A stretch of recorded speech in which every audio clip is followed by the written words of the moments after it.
back. You're watching The Full View here on the SABC News Channel. President Cyril Ramaphosa addressed the nation a short while ago, announcing that the country is now moving to alert level 2, saying that we're pretty much through the worst, saying that recoveries are now at 80%, that the health system is no longer under pressure, and that less and less people are going to hospital, less tests are required. So it's safe enough to say that we can increase activity, but that we still should keep to the regulations, meaning that the curfew remains in place. Of course, all of this kicks in the easing as of Monday on midnight. We get political reaction now from John Steenhuisen, the DA's interim leader. A very good evening to you, and thank you so much for speaking to us. Mr. Steenhuisen, are you pleased with the announcement, given that these are some of the things that you've been pushing for?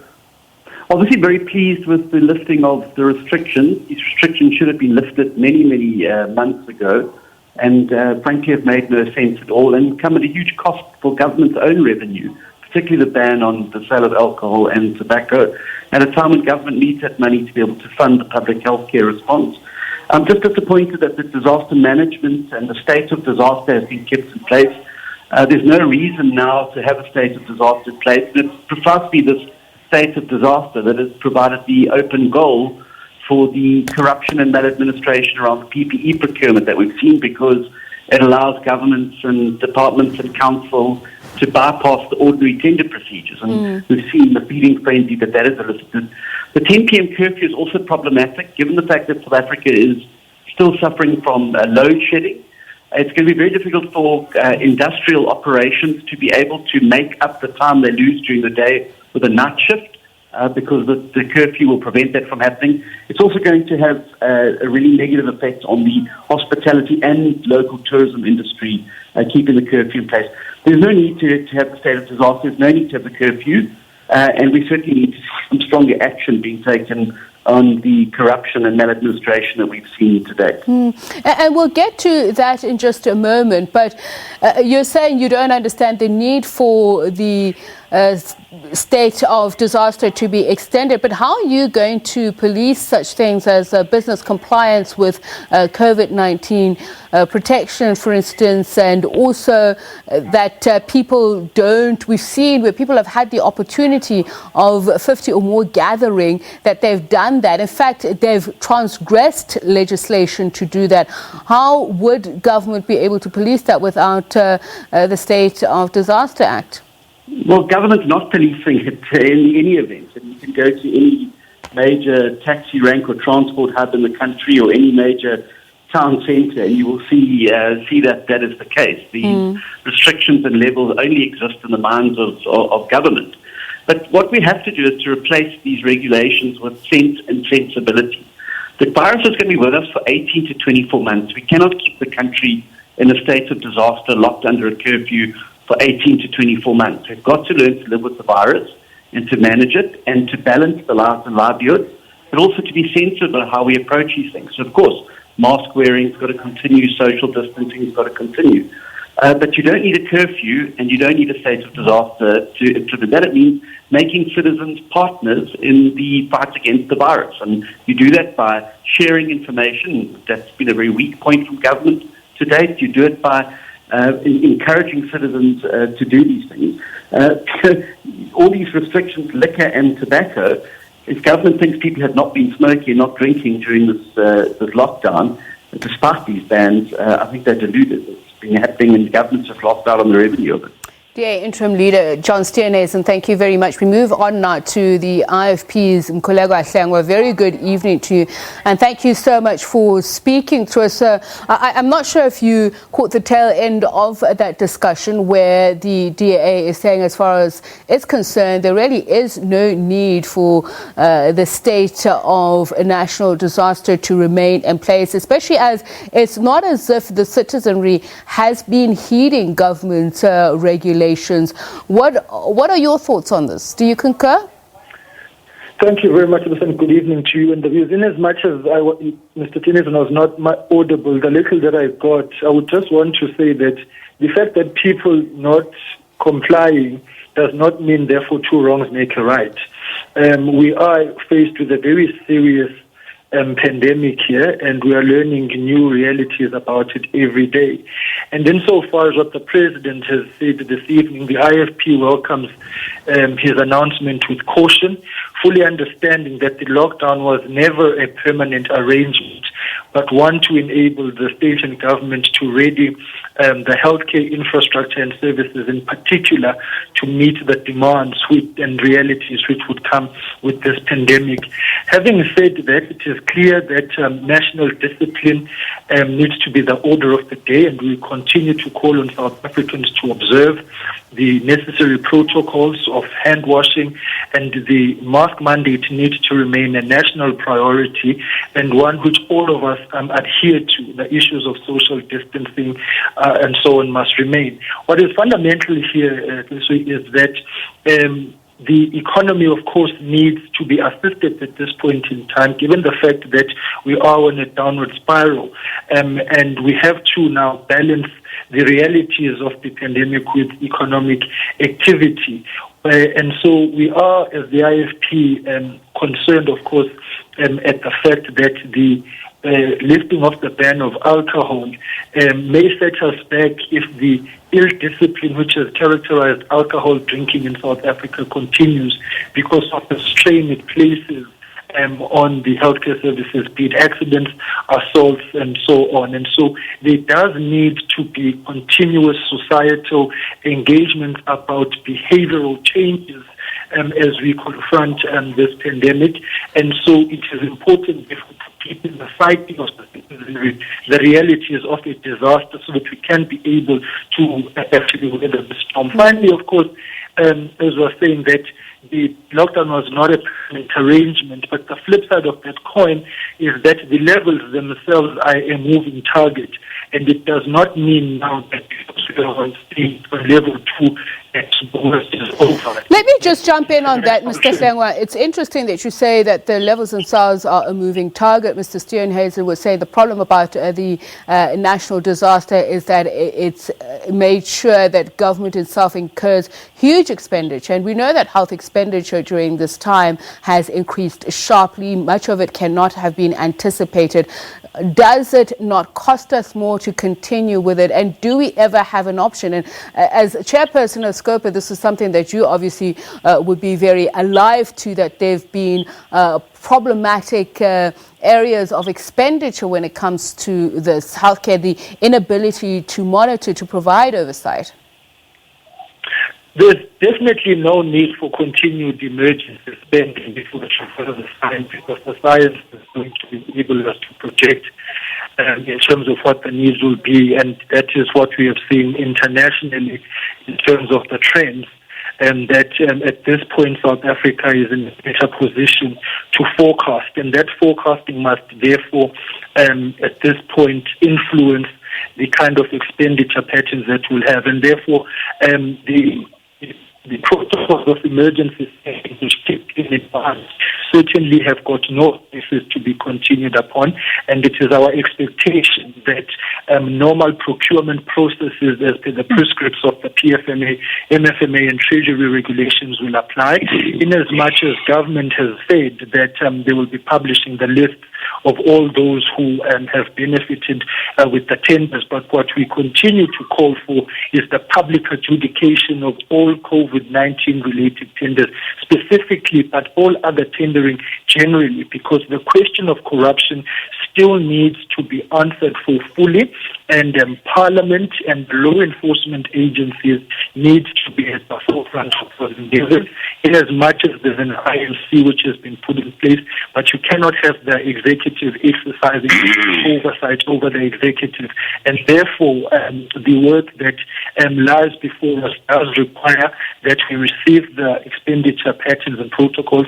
The AG will of course be auditing these things, and all of them must be scrutinized. But all right. Mr. Hlengwa, we're going to have at this point. Unfortunately, we're going to have to leave it there.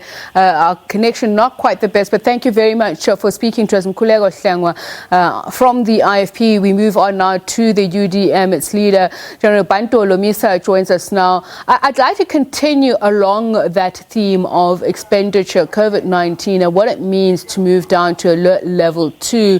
Mr. Olomisa, as you heard Mr. Hlengwa there speak about the fact that there's perhaps no need for the emergency expenditure that we're seeing. So is it time to go back to our normal PFMA procurement processes as he suggested? Would you agree with that? I thought Minister of Finance, Tito Mboweni, issued an instruction to the effect that they are, as from last week, they would be following the PMFA regulations and rules, and he went to the extent of saying, right from now on, we are going to publish the list of people who have won tenders, or whether regularly or illicitly. So that matter has already been addressed. Okay, so you'd be in agreement. So then what was your reaction to the general address by the president, especially the restrictions that have been lifted and those that remain in place? Yes, we welcome those areas which are intended to boost the economy and also save the jobs of South Africans. In actual fact, going to stage 2, some South Africans have long been on level 1.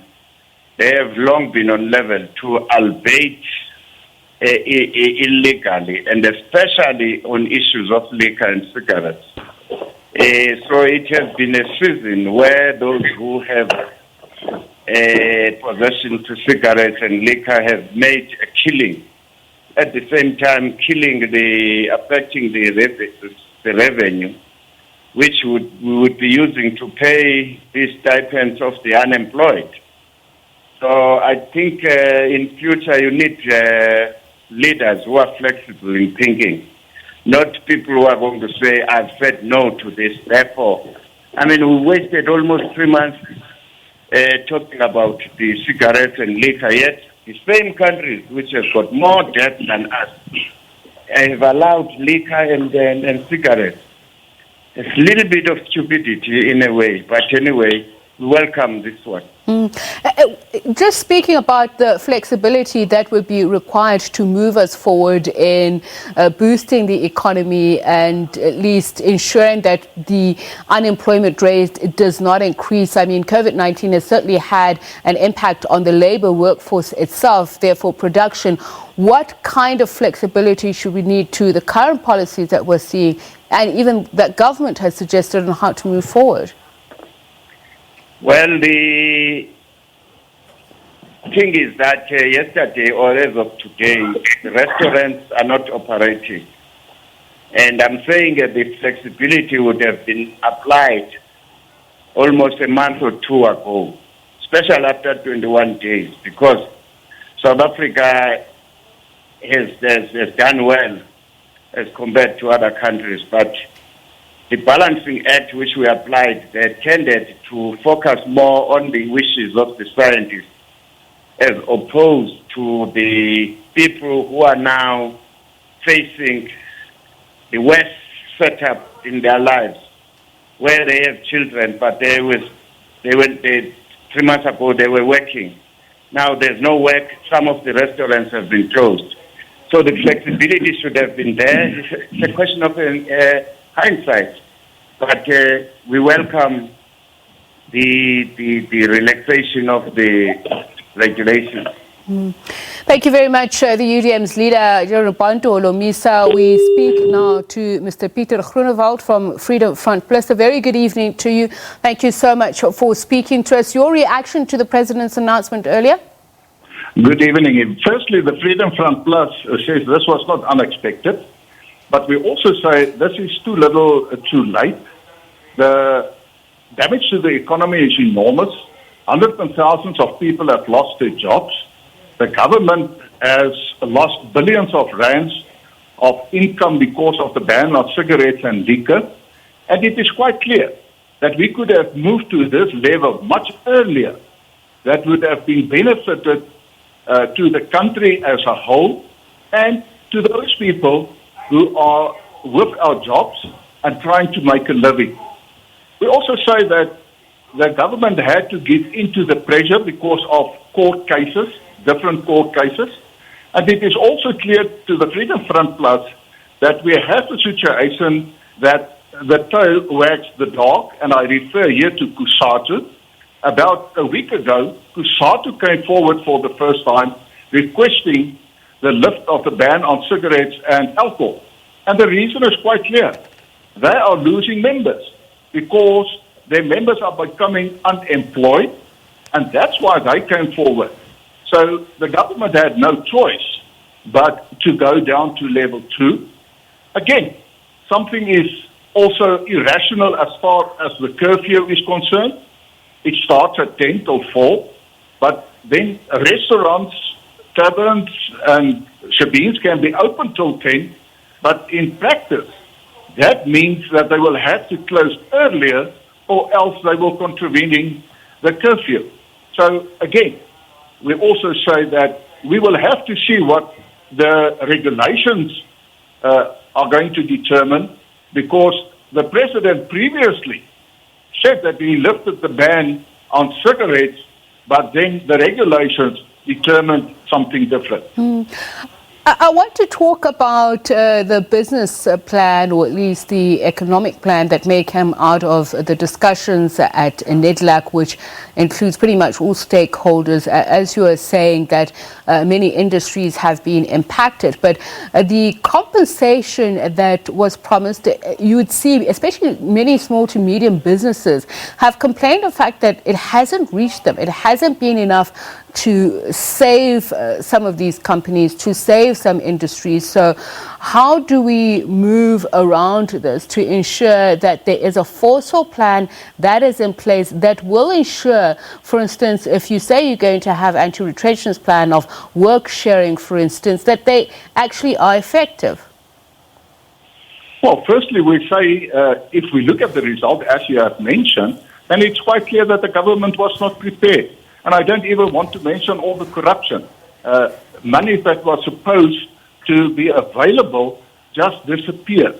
What should have happened is that they would have and had to ensure that the specific civil servants were available, that the system would have been able to handle the request for all these packages. But it just didn't happen in practice. As you said, they still didn't receive some of these packages as far as businesses are concerned. And we must also remember that once a business has closed down, it is very, very difficult to restart again, and it will cost quite a lot of money. What we say in the Freedom Front Plus, and I heard what the President said about the restructuring of the economy, and I want to iterate it again. What we should do now, what South Africa needs, is the best people to do the best job to ensure that we create jobs. And to fulfill that, we say that we should stop black economic empowerment. And it is clear, black economic empowerment is nothing else than a smokescreen for corruption. Okay. And we also say stop affirmative action. All right, thank you very much, Peter Groenewald. Do the job. Freedom Front Plus. Thank you very much. We move on now to Copes Dennis Bloem to get more reaction from him. Perhaps let's take off from what Mr. Groenewald was saying, your reaction to that, Mr. Bloem. He is saying if we are going to rescue some businesses, that we have to relook at some of these development policies like affirmative action, he says. What are your thoughts? There are going to be some industries that are going to be very slow to rebound if they can be sustained at all. So are these policies discriminatory, or are they targeted help? Good evening, Tsepiso. You see, this economy of South Africa was damaged even before the COVID-19. We must not concentrate now too much and say that this COVID-19 have damaged our economy. From long time ago, 5 months, we are bankrupt. Now, what Mr. Groenewald is talking about, affirmative action, that is really to address the injustices of the past. We must be very careful when we are saying, take this one away, take this. Let us look at the future. We are saying as the Congress of the People, we are urging government to come up with an economic recovery plan and implement it. But we must not talk with emotions. Everybody now must put heads together because our country is in serious trouble. Millions of people are without hope. Now, we are saying even municipalities must come to help and assist these millions of people by cutting their rates and taxes. They must assist these millions of people. You see, millions of rands were stolen even before this lockdown, this COVID-19. So we need to assist people now and forget about let us play politics. Politics will come, but you know, people are hungry. People are sleeping without food as we speak now. What are we going to do as a country, all of us, to assist so that these people must have something to eat? All these unemployed people, it is not their own making. It is the making of a government that is corrupt, that have stolen money of the very same people that we are talking about. We want to welcome the upliftment or the ban on cigarettes and alcohol.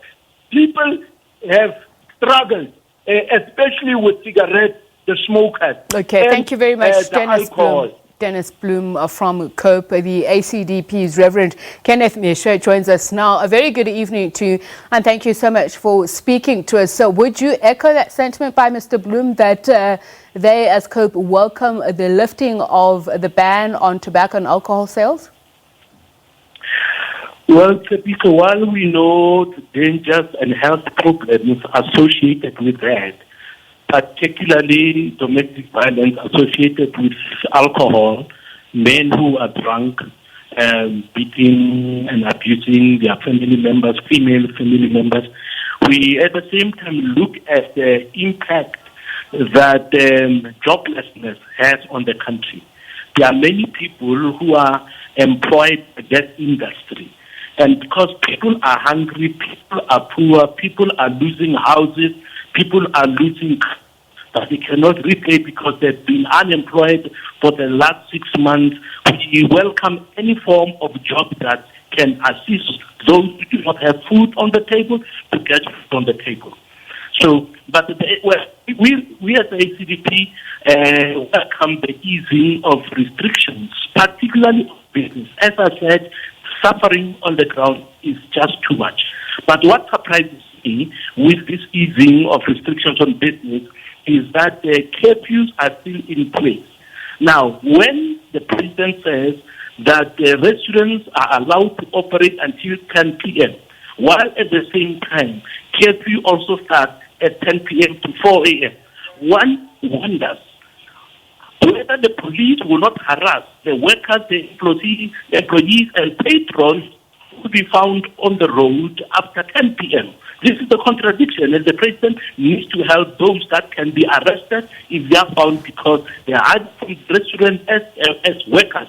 Now, you and I know that workers from the townships, some of them, depending on where they work, they might take an hour. And when the restaurant closes at 10, they cannot leave immediately. They still have to clean and to do other things. So there is no rationale for a lockdown to start, for a curfew to start at 10 p.m. while the restaurants also are allowed to close at 10 p.m. This must be revisited, I believe. Now, lockdown, we know, has had a devastating impact on our economy that resulted in 3 million jobs. One, we say thank you and we are grateful that the restrictions have been lifted. There are a number of important things that still have to be addressed. All right, thank you very much. I do apologize. Unfortunately, we have run out of time. Reverend Kenneth Meshe of the ACDP. Reaction now from the economic freedom fighters with Vuyani Pambo. Very good evening to you, and thank you so much for speaking to us. Perhaps if I could get you, I know that would have been the ACDP's own point of view, but is there anything that the EFF feels that there should have been a lot more that should have been announced earlier on by President Ramaphosa? Thank you very much for having us, Sepi. So we must put it quite clearly that we reject the easing of the lockdown, because this easing of the lockdown is based on manipulated data and under-testing. You will remember that Western Cape had stopped testing people under the age of 55. Gauteng and Eastern Cape. Both Gauteng and Western Cape, as you remember, were the epicenter of coronavirus. So if you stop testing these two provinces, as we have seen in the past few days, you are essentially obviously going to get numbers, or rather the infection rate, going down. So this is not a true reflection of what is happening in the country, and it's not true that the hospitals are not full. The reason why the hospitals, or rather that there are few free beds, is precisely because we put a ban on alcohol. Now, the logic will dictate that you don't, ease lockdown, you don't lift the ban on alcohol and cigarettes when you are about to win the fight against coronavirus. In fact, if anything, we should be holding on to the lockdown until we get into warm, conditions, when the weather is now, is hot, when we get into spring. I just want to pick up the point about Let me just finish this point. We are still at a peak, and it's not true that we have passed the peak, and it's not true that, we are, registering fewer infections. In fact, if anything, we are under-testing, and it is on this basis that we reject the easing of the lockdown. So my question was about going to be about that testing and surveillance. That we've seen various countries implement different strategies. Some countries, for instance, saying that they would only test when they need to. Obviously, there's a shortage of testing kits, etc., etc. So what are you saying that we should be doing with regards to testing? Should we continue random testing? And what are the actual figures in your view? Do you dispute that there's an 80% recovery rate? Well, look, Pepe, so when lockdown was, starting, there was a talk about mass testing. In fact, we were told about field workers who are going to be deployed across the country. There are many communities who have never seen those, field workers who were testing. But what was worse is the under-testing that then took place. Yes, of course, we may be struggling with resources, but that struggle that we are faced with is precisely because the money that ought to have gone to testing, to PPEs, has been eaten by the ANC, government officials. You have seen the corruption in Gauteng and across South Africa.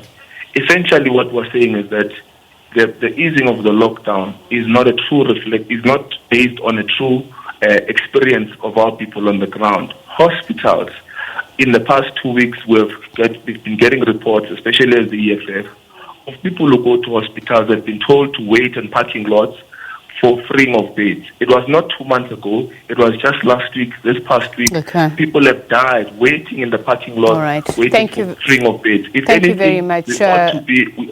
Vuyani Pambo of the EFF. I do have to move on to Hanif Hendricks of the Jama-ah party. A very good evening to you, and thank you so much for speaking to us. Your reaction to the president's announcement? We've had mixed reactions. What is your party's position? We have a specific position on alcohol, and we feel the decision on alcohol is very disappointing, and that the president should have sent a stronger signal that reducing alcohol trading hours reduces alcohol harm. We also feel that the president should have introduced an alcohol harm tax to fund the hospitalization that this harm causes. We've heard for the last 2 weeks the complaints about the hospitals being flooded with patients as a result of the harm alcohol does. And it seems like a cop-out by the president now that that narrative is not continuing. However, Jama-ah joins the president in thanking the many doctors and nurses for their unbelievable service to the nation. And the party is sad that some lives were lost. And will ask each constituency to assume that each one of them is infected, like the president has suggested, and practice social distancing and avoid gatherings, although there are signs of hope. The party welcomes the lifting of sanctions to bring economic activities to normal and asks the Minister of Police to have zero tolerance against offenders, that those guilty should not have a criminal record. Mr. Hendricks, thank you very much. Khanief Hendricks of the Jama-ah Party. Thank you very much to our viewers tonight. That was the full